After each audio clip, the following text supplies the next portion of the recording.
সব রকম ভর্তা খাওয়া একেবারে কমপ্লিট, তাই তো? নতুন একটা ভর্তা খাওয়ার ইচ্ছে হচ্ছে। বাড়িতে বরবটি ছাড়া আর কিছুই নেই। তাহলে দেখে নিন আজকের রেসিপি। রেসিপির নাম বরবটির ভর্তা। প্রথমে বরবটিগুলো ভালো মতো ছোট ছোট করে কেটে নুন দিয়ে সেদ্ধ করতে বসাতে হবে। এরপর চিংড়ি মাছ হলুদ আর লবণ দিয়ে ভালো করে মাখিয়ে ভেজে নিতে হবে। এরপর একটা মিক্সচার মেশিনে সেদ্ধ করা বরবটি, 7-8টা রসুনের কোয়া, 4-5টা কাঁচা লঙ্কা আর ভাজা চিংড়িগুলো দিয়ে ভালো মতো মিক্সড করে নিতে হবে। সব কিছু ভালো মতো মিক্সড করার পরে দেখুন দেখতে ঠিক এইরকম হয়েছে।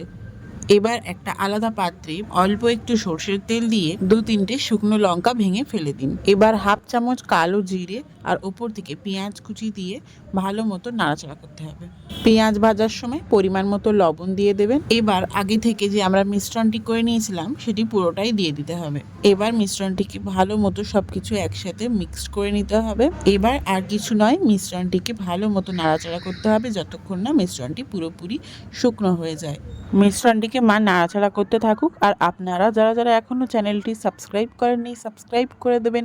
বেল আইকন অবশ্যই ক্লিক করবেন। দেখুন একদম শুকনো শুকনো হয়ে এসেছে। মা এবার এটাকে নামিয়ে নিচ্ছে। আমাদের ভর্তার রেসিপি একদম রেডি। এবার ওপর থেকে পরিমাণ মতো সর্ষের তেল দিয়ে গরম গরম ভাতের সাথে এটা আমরা সার্ভ করেছিলাম। দারুণ ছিল আজকের রেসিপি।